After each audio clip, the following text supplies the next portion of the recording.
Welcome back to an episode of 0 to 60. This has been a long time coming, and for the followers that are waiting for this and wondering why and what's happened, when I got back from holiday in July, I wanted to sort of smash this build out, film everything I could, but it became evident pretty quickly I didn't have much of a plan. Like, I wasn't sure what engine I wanted to use, I wasn't sure really how I wanted to put it back together, and I was starting to film things, and then it didn't make sense, and then I didn't, and I was wasting a lot of time. So I decided to hold off, get it to a point where everything's worked out, everything's solid, and then we'll publish a video. And that's where we are today. It is 1 year to the day since I actually released the video saying I'm going to put this car back on the road, and I cannot believe it's been a year already. It's insane. 8-speed is just the busiest thing I've ever been involved in, and it's great, and I'm very lucky to be there. I'm learning a lot. In fact, what I've learned at 8-speed has made a big difference to how this thing's gone back together, and I'm going to show you guys as well, just in case you're doing a similar thing.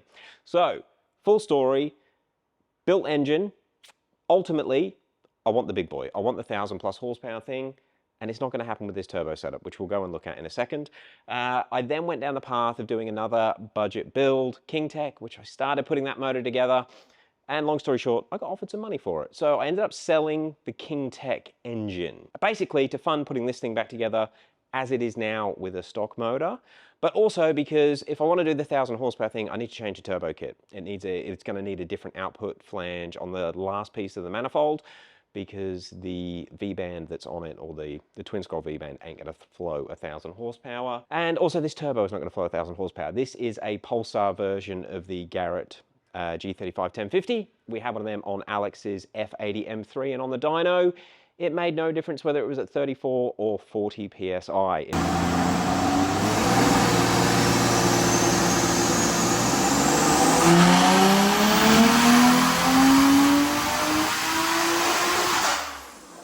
It makes the same 870 to 880 wheel horsepower. These turbos on the dynos here are not going to do 1,000 horsepower. Well, there's no way this turbo is going to do it on an N54. So right now, I have a stock engine in this car. In fact, it was the stock engine that I mentioned in the last video that I did. I started putting that engine together, or getting it ready to go in the car, in October. It's now January, the end of January. So it's taken 3 months between, right, we're going to put this engine back in, and having it hopefully being ready to start today. It has got the Maxxecu kit. In fact, let's have a bit of a walk around the car. So long-term viewers of the channel might recognize the brakes that are on it. These are the dick-ass brakes that I did the series on back in 2020, 5 years ago. It's insane. They've been sitting on the floor, gathering dust, going rusty since this car come off the road. And I was thinking about changing them, and then I thought there's absolutely nothing wrong with them. So they're gonna go back on the car. There is a bit of crap on the rotor, as you can see, it's quite rusty, but we'll see if they clean up. Otherwise, there was no reason not to use them. I've still got the BC DS coils, I nearly forgot what they were called, but BC DS coilovers. We have the same DCT oil cooler in there. Now I have done headlights. We'll look at them in a minute. Don't worry about them for now. Ignore the headlights. We have the same engine oil cooler in here and the same turbo kit, but we have made some significant changes to the turbo kit. Massive thank you to Brock. The JMC turbo kit, because it is a twin scroll manifold, there's a lot going on down there. I mean, it doesn't look like too much from up here, but there is really no room underneath here because of, it's a twin scroll and it's equal length. So the runner for cylinder one actually comes out of cylinder one and then loops around right where you need your turbo outlet to go, and where most turbo outlets go on N54 turbo kits.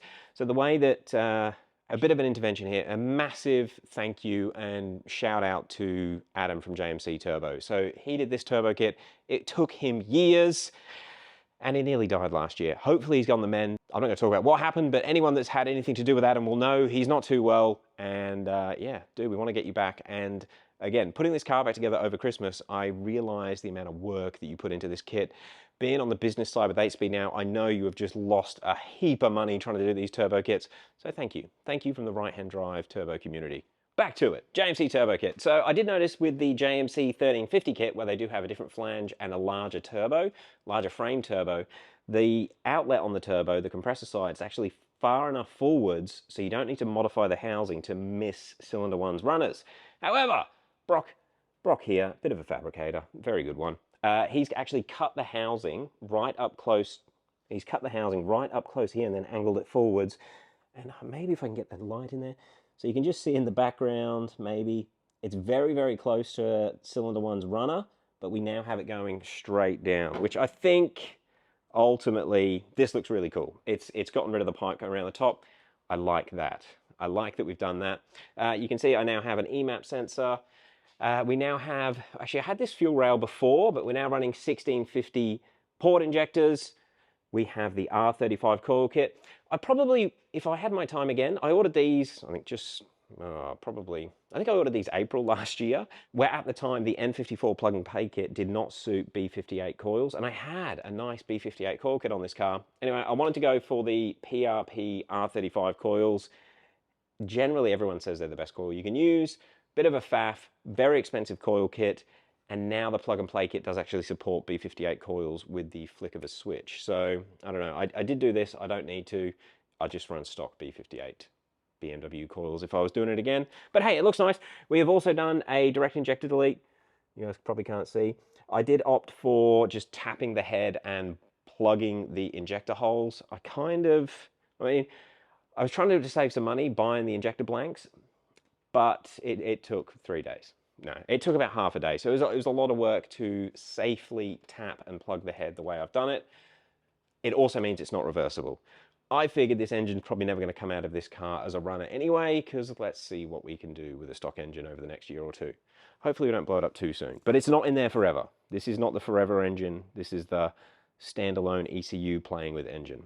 Aside from that, we've now got the Turbo Smart blow-off valve on the car. I never had that before. That was a gift for my birthday back in 2021. It's nice to finally see it on there, and thank you to Laura for that one. Yeah, engine bay kind of looks pretty similar to how it did the last time I was using it, apart from where the turbo is, and we've got a few extra lines. Actually, we'll talk about that now. So one thing I didn't like about how I did the JMC turbo kit last time, it comes with silicon lines, and because everything is so cramped, you can't see the wastegates. You've got a top and a bottom hose coming off of both wastegates. When they're all silicon hoses and they can flap around, I was concerned they're going to melt. I also, at some points, when I was having a few issues with the Mac valve that I had, I got worried about where they were configured, or which hose was which, basically. So I've gone to a hard line for boost control, and it's just got a little T-piece here which goes down to the top and bottom of each of the wastegates, and we know that this one is the bottom of the wastegates, and that one is the top of the wastegates, and they can't be crossed up. You can't mix it up anymore. And then we just go up to the max valve, which is hiding down there next to the DSC pump. So there's some fairly standard changes that I've made to what you can see when you pop the bonnet to where we are today. And again, hopefully I'm going to start it soon. Now, the thing that did take a lot of time was the wiring side and the way I chose to do the Maxxecu plug and play install. I thought while I got the engine out, while the harness is out, it was an opportunity to inspect my engine loom fully, remove anything that we're not using anymore. So I've now removed all of the coil drivers, all the wiring for the old coils, the old injectors. We only have one O2 sensor on the engine now, not 4 like we used to. So all of the old O2 sensor wiring is gone. I've also removed the high pressure fuel rail pressure sensor, that is gone. I removed the wiring for the factory low pressure fuel sensor, that is gone. I've removed the wiring for the high pressure fuel pump because it's no longer there. Oh, and I should add as well, I have got a lovely custom made just for me high pressure fuel pump block off plate that Brock did. Yeah, he's funny, isn't he? Anyway, so we've also got a high pressure block off plate on there, a billet one that you cannot see. But yeah, basically back to the wiring. So I spent heaps of time, I don't know, probably 30 hours modifying, inspecting, and preparing the engine wiring loom. It sounds insane, but I took my original loom, I cleaned everything, I removed everything that we no longer need, and basically tried to tidy it up. And let me show you. So we now have, if you're familiar with N54 engine bays, normally on the right-hand drive cars anyway, the wiring comes out of the DME box, comes down this side of the engine, and then comes up and feeds the direct injectors, the coils. We also have all of the boost control and the water pump, the water pump and the thermostat power cables. They all run down this section here. So you end up with a heap of wiring right here, right next to your hot exhaust system. Now, what I've done is basically the water pump and thermostat wiring now comes over the top here and just snakes down. You can't really see it. So these are the only two wires that are sort of in view that I don't like. I pulled about 1 meter out of that harness, shortened all those, and they all now go into this box. Now, all the wiring is still loose, just in case we've got any problems or I need to change anything, but eventually it'll all get cable tied as nicely as it can maybe not cable tied, but basically fixed in position, out of the way, so it's clean. I've also got the cowl to go back on, so it's going to hide a lot of this once it goes back together, and hopefully we have a nice, relatively clean looking engine bay.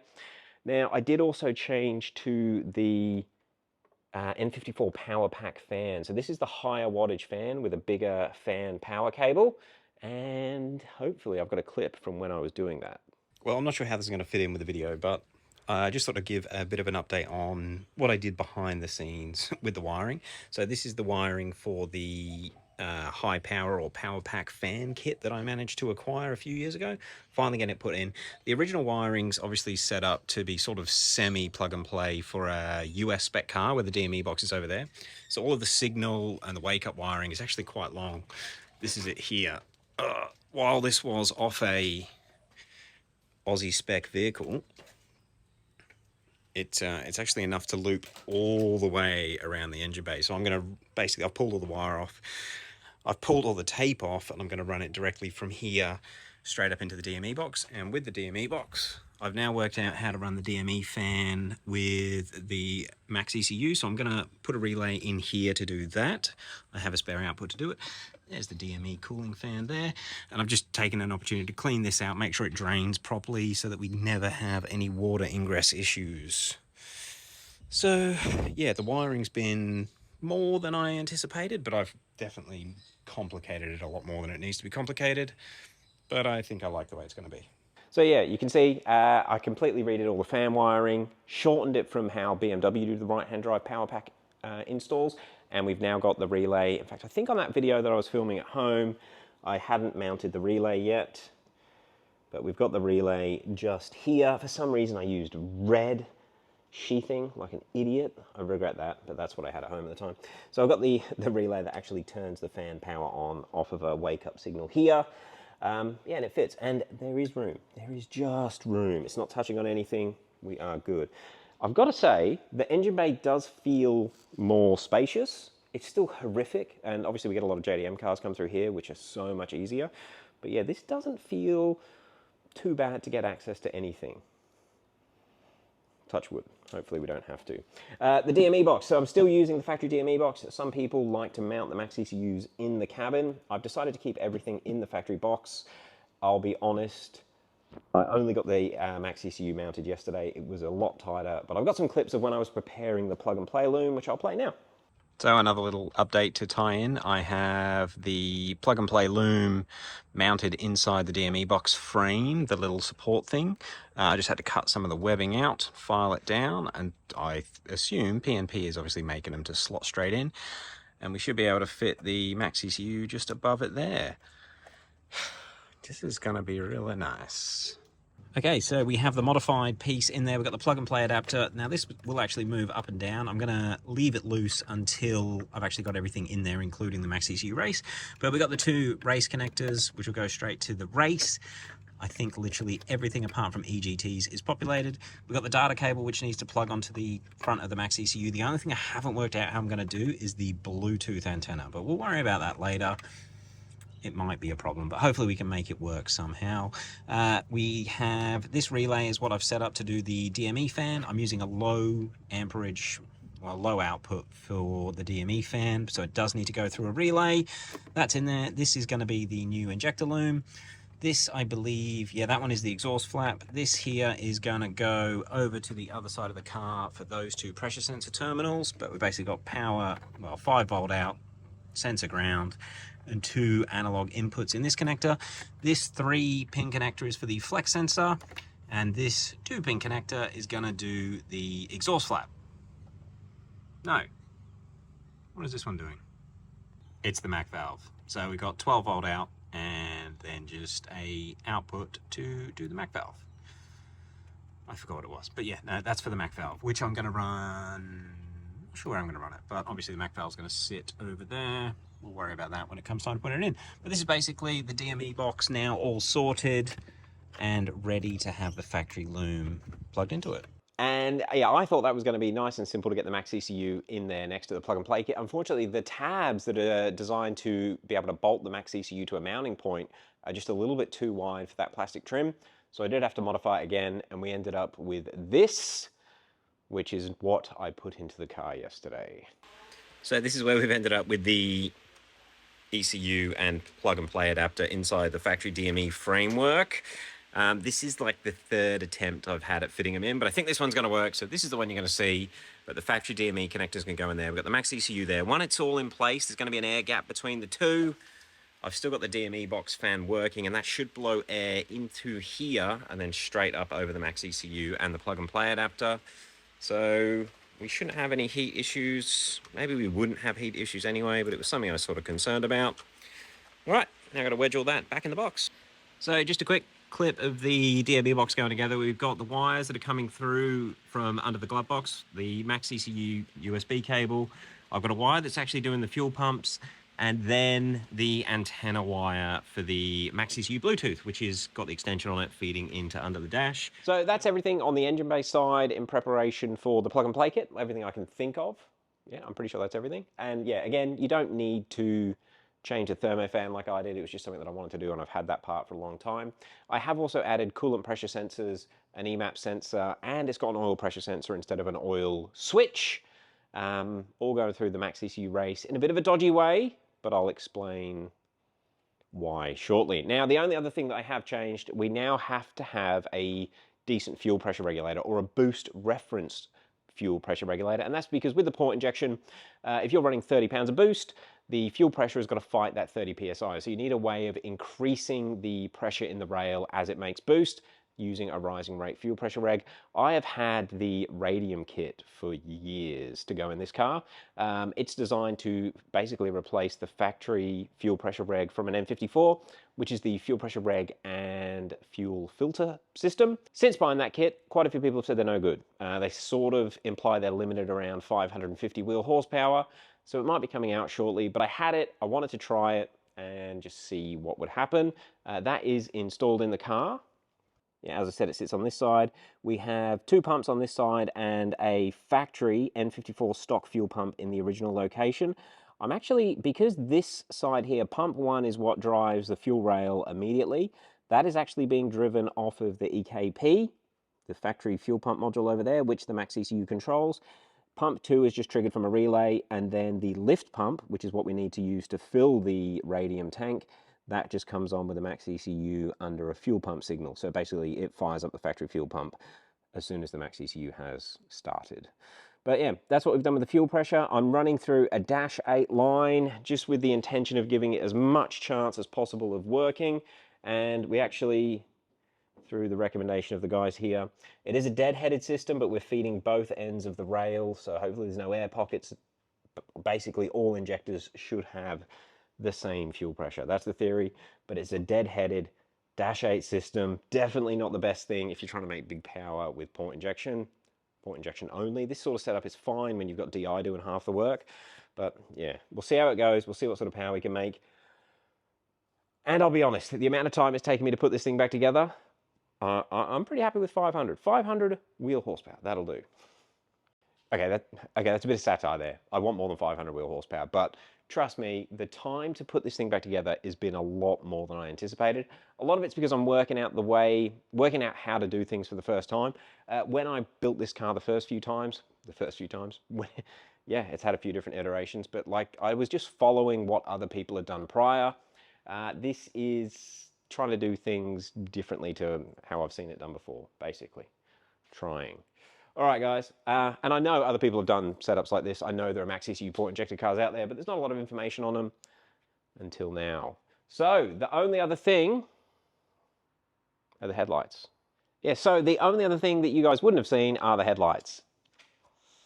They look okay. I actually intended to film this and do a few tutorial on them, but after... what's the best way I can put this? It was 4 days straight to get them to this point. I know the camera will be flickering. They don't actually flicker in real life. I don't know how I can actually film these, but they are an F-series angel light. Oh, they're going to turn off now.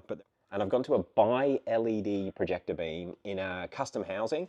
The thing that really sucked was the LED projector is massive, much bigger than the factory one that's in these headlights, and the F-series angel eyes are massive. It was just... It's too much to fit into an E92 coupe headlight, and I've had to cut away a lot of the surround, as you can see there. But I kind of like it. Now I've got the bumper on, I'm super happy with how they look. Whew. All right, I guess it's time to see if it'll start. Let me grab the laptop. All right, so I was going to do a bit of a skit where I pretended that we started it up first time. However, my conscience has got the better of me. So I actually started this car up about 4 days ago, and it wasn't straightforward. It was a good 5-hour session on the lift between attempting to power the Maxxecu up for the first time and actually getting it to fire and idle. And I'll talk you through a few of the things now.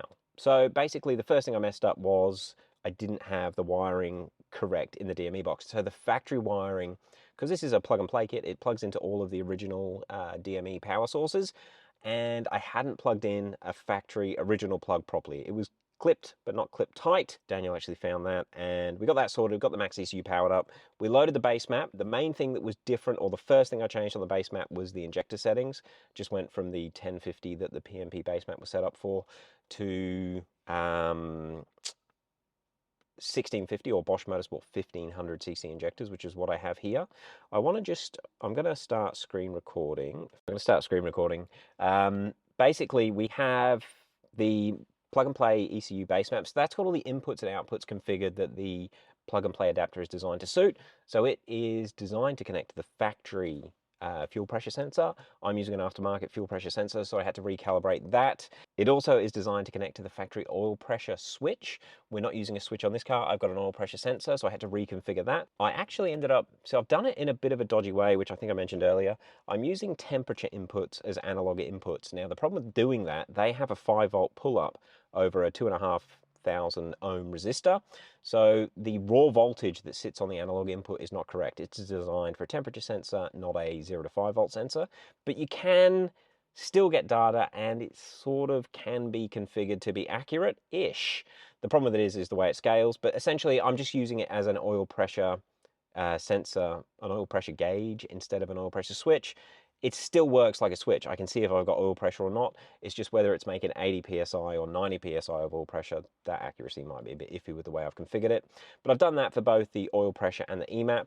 So I configured those inputs. I also then had to, in fact, I should have been showing you. So here we have on the left-hand side, my EMAP, my oil pressure. They're both coming in over temps. They're not used to control any of the fueling or ignition timing. So they're not crucial inputs. It's just some data that I'd like to look at. I'd like to track oil pressure over the life of the engine, and I'd like to see what this manifold does with this turbo. So we're going to have some data. It's not perfectly accurate, but it's just for fun, really. And I filled the inputs. For the AN3, we got pedal, main, and backup TPS sensors. So they're the sensors that's in the factory pedal. I haven't had to do that. They have been calibrated and configured by PMP ECU. The analog N5 is the factory N54 boost sensor. So that's the one that's in the charge pipe. We're still using that. Well, I say using it. It's still referencing it in the ECU, so I can see boost pressure in the intake. However, the Maxxecu actually has just a boost reference line or a vacuum reference line that goes straight to the manifold. So I guess with that, we could do tricky things like Mtron does with calculating load, because we've got before and after throttle body data. Not sure what I'm going to do with it yet, but I've left it that way because I might play with it. We've got coolant pressure, fuel pressure, and then analog 8 and TPS. They are the two sensors that's in the throttle body. Basically on all drive-by-wire kits, basically the pedals and the throttle bodies, they have two sensors for redundancy. So you've got one that goes positive to negative, one that goes negative to positive, depending on the position. Yeah, so when you've got drive-by-wire, you actually need to use 4 analog inputs just for the sensors for the pedal and the throttle body. It gets out there. It's pretty crazy. So Maxxecu does support the BSD protocol. And you can see here we've got the oil level sensor communication enabled, alternator communication enabled, and the water pump communication enabled. I don't know how BSD works. It's kind of like canbus from what I can tell, but it looks like a single wire. Anyway, Maxxecu supports it. It's brilliant. So we're using a factory BMW N54 water pump. I know people think that's a bad idea, but it's there, it's easy. And the factory thermostat. Actually, the thermostat's not BSD, but we are controlling the thermostat with an output, which we'll get to in a second. Counter is something I've set up to send oil level data to the car. I'll show you that in a second. Digital inputs, now these are just switches, basically. Well, not switches, but you can't get a voltage range. It's either on or off.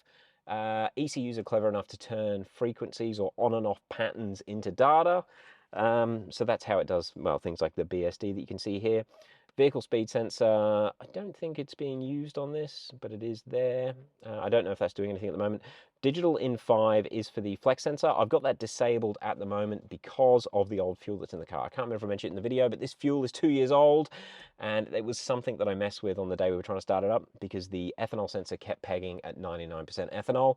Obviously, it's not 99% ethanol, but I think the water content has gone up and we're just messing with the fuel reading. Yeah, I spent ages trying to work out why the sensor wasn't reading accurate because it should be E85 or close to, not 99.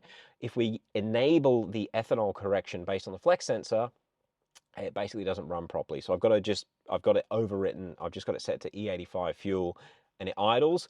But I haven't spent much time tuning the idle, even doing anything with the running of it because this fuel's got to come out. It's good enough to start the car, move the car, but before we start getting into the tuning side and all that sort of stuff, I need to get some better fuel into it because whatever I make it do now will change once it's got good fuel. Okay, so you can see what we're looking at. I'm going to start the car up now. And just going to wake it up. Cool. So we've still got DSC errors. That'll be because, well, basically I didn't have any brakes on the car for a while, and with the battery disconnected, it might need to recalibrate. I'll get onto that shortly. That's why we've got this error here.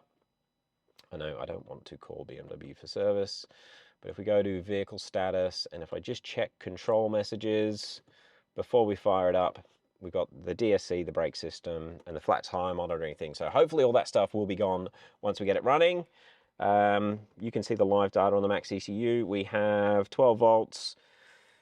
I did start it up a little bit before, so we still got a little bit of residue in the coolant temperature of 40. Engine oil's at 40. It's about 35 degrees today, so it's not much over ambient, but there is still a little bit of heat in there. You can see the transmission's at 40. Maybe it is 40 in the shed. It's a warm day. Right, we'll fire it up, and I'll show you what we're working with.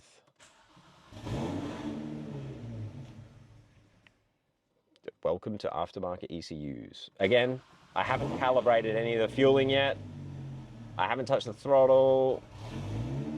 So we do get an engine warning light, but it's gone.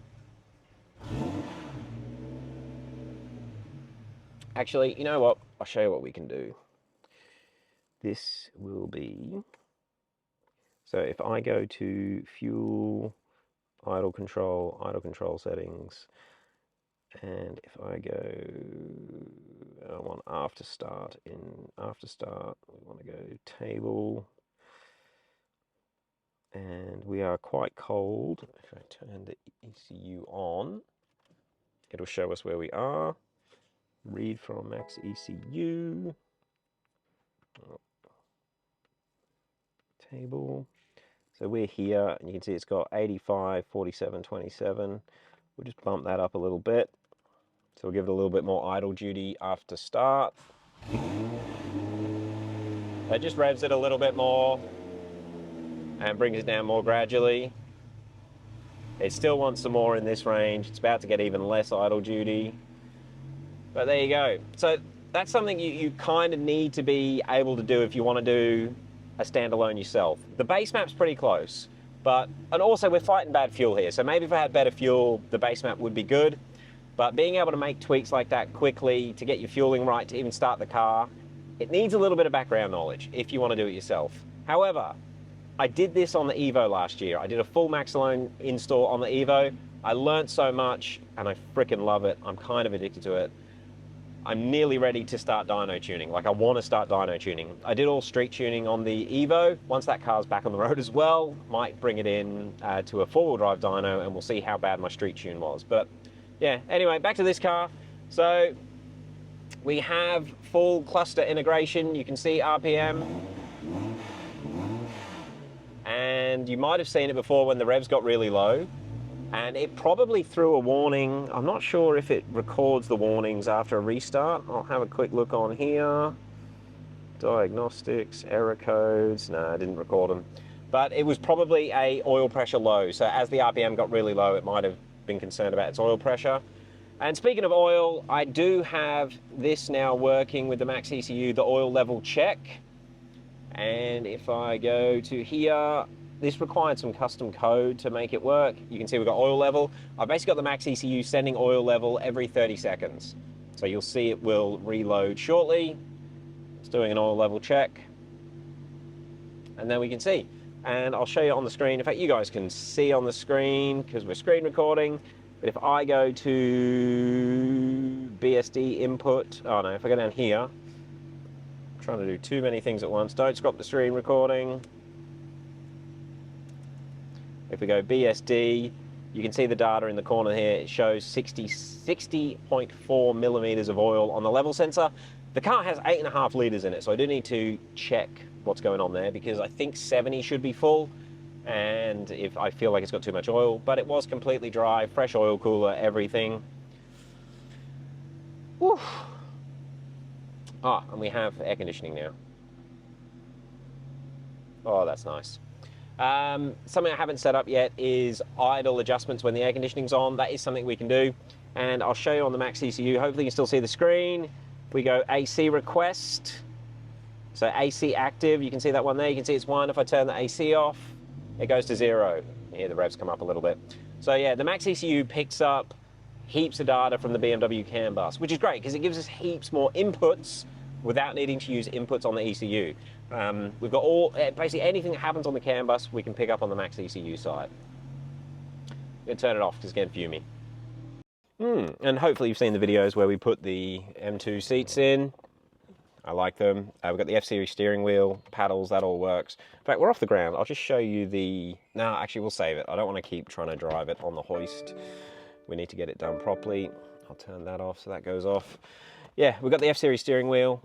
All the buttons are now working thanks to AliExpress. You can actually get E-Series buttons for the F-Series wheels, which is great. I have still got a sport button to come. DCT shifter. Yeah, it's getting there. Guys, sorry for the lack of updates, but it's just hectic at work. It's a public holiday today, which is how I've got time to film and do a bit of work on the car. I'm going to film it, hopefully its first drive in the next couple of days as well, which I'll do in a separate video. I just need to get an exhaust on it. In fact, let me show you the underside. So, the underside. Yeah, this is why I'm not going to go for a drive today. We are still waiting on an exhaust. Actually, I'm kind of proud of this. So over Christmas, when I was putting all the suspension, the whole cradle, diff and everything back in, I've cleaned everything. So unfortunately, having the car sitting outside, it got a bit messy. There's a lot of corrosion on all the bolts and all that sort of stuff. I actually got a bit anal. You can see that one's been cleaned up. Yeah, I cleaned all the rust off, trying to make it look as nice as I can. But that's what we're working with at the moment. It has no exhaust. Hopefully we'll get the exhaust done this week. I've got to sort out what I'm doing with the screamers as well. One of the screamers isn't on yet. But yeah, we just got the downpipe. Yes. We're getting there. Ah, and I've got the new single outlet diffuser. Since it's now, I'm going to go to a single exhaust system and just run a single outlet instead of the duals. I like it, but it's still a fair bit of work to go. But it's getting there. So yeah, it's been a lot longer between videos than I anticipated, but I kind of wanted to have at least a bit of a story to tell you guys, or some useful information on what's actually happening, which wasn't the case 6 months ago. It's back together, it's on Maxxecu.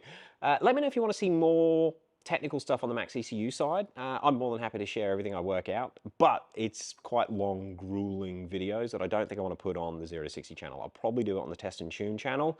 If you don't know about the Test and Tune channel, I'll put a link to that in the description. And it's where I did a video on setting up my battery monitor, the Wi-Fi battery monitor that I have on this car so I don't ruin batteries. Yeah, check out Test and Tune. Let me know in the comments if you want to see technical stuff on the Maxxecu side, like I set up a 4D table to run different thermofan targets when the AC's on. That sort of stuff, which isn't in the base maps. That's the sort of stuff you guys are going to work out yourself. If you're going to do it, if you want to see that, let me know. I'll do those on Test and Tune. But I'm not going to do them if no one cares, because they take a long time. Guys, I'm super excited. Hopefully we'll have this on the dyno next week. The exhaust should be done in the next day or two. Going to a 3.5-inch single system with a Verex muffler, which is on the floor over there. So hopefully we can have some quietness and some loudness depending on how we're driving. But yeah, my current goal is basically make some decent power, similar power to what it was doing before, that sort of mid 600 horsepower maybe, with the Maxxecu, but have it set up so it works like a factory car. So that if you give the keys to someone, they don't realize that it's got an aftermarket ECU unless you start doing something silly like rolling anti-lag and that sort of stuff, which we've set up a few Maxxecu cars now, and those features, the traction control, oh my God, I cannot wait to show you guys. I can't wait for it to be working on this car. it's all happening. Yeah, the 8-speed stuff has been brilliant. We've done a lot of conversions, but we're moving into Maxxecu in the last few months, and yeah, it's been a whole new thing to learn, which I really like. And obviously Maxxecu does 8-speed control, which is why we're doing it. Yeah, they're a great option. In fact, Brock has moved to a Maxxecu in his S15, and then we have Dan's GDR, which is a Maxxecu 8 HP car currently. Yes, that's Maxxecu as well. In fact, Jesus Christ, nearly everything's getting Maxxecus now. And this isn't even the shed where we do the work anymore. Oof. It's good. One last shot of the headlights.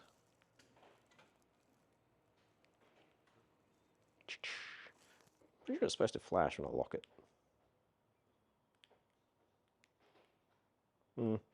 Maybe I've coded it out. Anyway, we've got fancy headlights now.